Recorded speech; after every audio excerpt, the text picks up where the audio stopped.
Hello, this is EJ Uday from the U.S. Positive Women's Network, a project of WORLD, which stands for Women Organized to Respond to Life-Threatening Disease. I am the International AIDS Conference organizer, and I'm really pleased to introduce you to part one of our fundraising toolkit, Getting to AIDS 2012, What You Must Do Before You Set Up Your Online Fundraising Tool. The reason we developed this fundraising toolkit is because one of the major obstacles that our constituents mentioned to us about being able to participate in the conference in DC is money. And so we set up this toolkit to really help people overcome that barrier.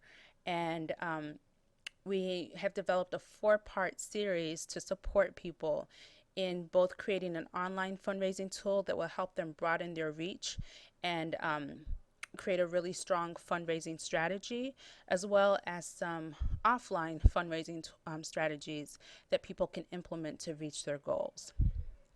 So in this toolkit, which is part one, I'll be taking you through four important steps that will help you create a really strong and effective fundraising tool that will make the most impact and be able to reach most people.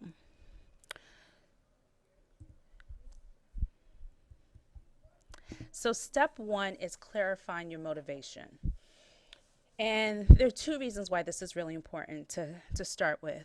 One is you doing this will help you keep yourself motivated. It's going to be a long journey. There are times that it may feel really discouraging. The money may come in ebbs and flow. You may get like a bunch of money coming in and then nothing for a while, and you could feel discouraged. And so getting really clear about your motivation and what it is, why it is you want to participate in the conference, the difference it's going to make for you in your life personally, the difference that you're going to be able to make in your community out of participating in the conference. This clarity of motivation is what is going to be able to kind of help you sustain yourself through the process, the fundraising process that you'll be embarking on.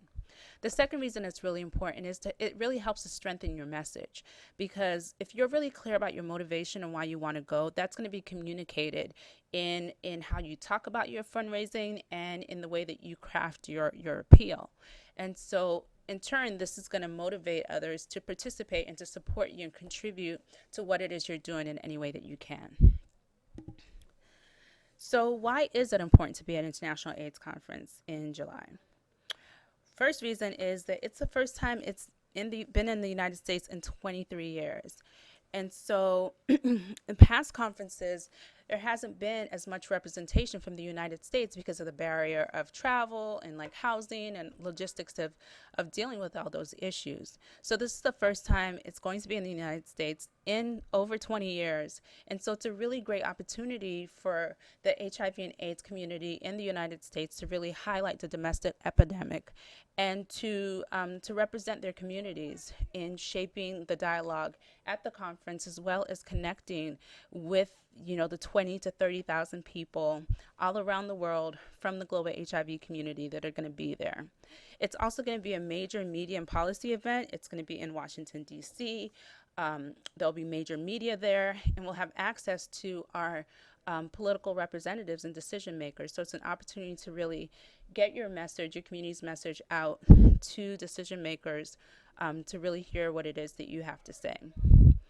The fourth thing is it's a great opportunity to mobilize your community and raise awareness about the issues around HIV that impact your community, both in your preparation to go to the conference and then in being able to report back what you've learned from the conference. Participants of past conferences have identified that, definitely it's a great space to get new knowledge and new information. And with the scientific breakthroughs that we've been learning about, it's going to be a really exciting opportunity to see what other news the scientific community will have to share. It's a great place to make new contacts and create opportunities for future collaborations, to share experiences, lessons learned, best practices, to strengthen existing collaborations between contacts, and also to gain some sense of confirmation from their current work or approach. So these are some of the benefits that past participants at international AIDS conferences have reported. So why fundraise? The reason fundraising is important is because one, there are limited amount of scholarships available for North America. Since the scholarships are income based and we do live in a high income country, there are limited number of scholarships that there are going to be available for North Americans. And then on top of that, a percentage of those scholarships have to go to media. And so that leaves a really small number of scholarships that are available for North Americans. Even if you do get a scholarship, it may just be a partial scholarship. It may just cover your registration. It may not cover your travel. It may cover all of that. But even if you are applying for a scholarship, it's still a good idea to fundraise so that you have some money to pay for your food while you're there, or housing, or anything that may not be covered by your scholarship if you're lucky enough to be one of the few people that will get a scholarship. The next reason is another way people can attend is through getting their abstract and application accepted. However, that is a really competitive process. So while we encourage people to apply for, abstracts and submit applications for the Global Village or the youth programs, it's still important that you fundraise as well to cover your costs and make sure that you're not just limited to those options. So now I want you to take a few minutes to answer these questions for yourself. Why do you want to attend AIDS 2012? How will it impact your life personally? How will it impact your ability to serve your community? How do you envision sharing what you'll learn from AIDS 2012 with your community? So just take a few minutes and you can go ahead and pause this tutorial and jot down your answers and what comes to mind. This, again, I said, is a really important step that will help you for a number of reasons. The next step to take is to set your goal. So you have a really clear idea of how much money you need to raise.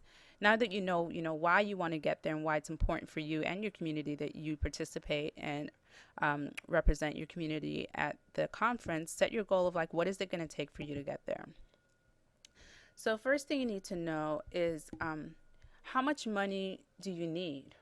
You have to think about travel costs, depending on where you are you going to be able to carpool over there? If you are, how much is gas going to cost?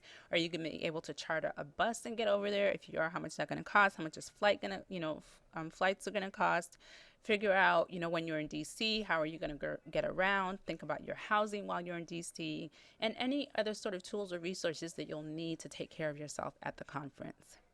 Set a deadline for yourself. I recommend giving yourself at least a month to book your flight and finalize your housing. So, you want to set your deadline in a way that you give yourself enough time. Once you have that set number of the amount of money you need, I encourage you to make it a game, to make your goal more manageable and break that number down into monthly goals. And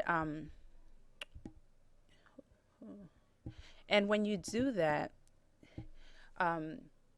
this will break down like a huge chunk into smaller numbers and kind of give you a way to gauge your progress as you're moving along.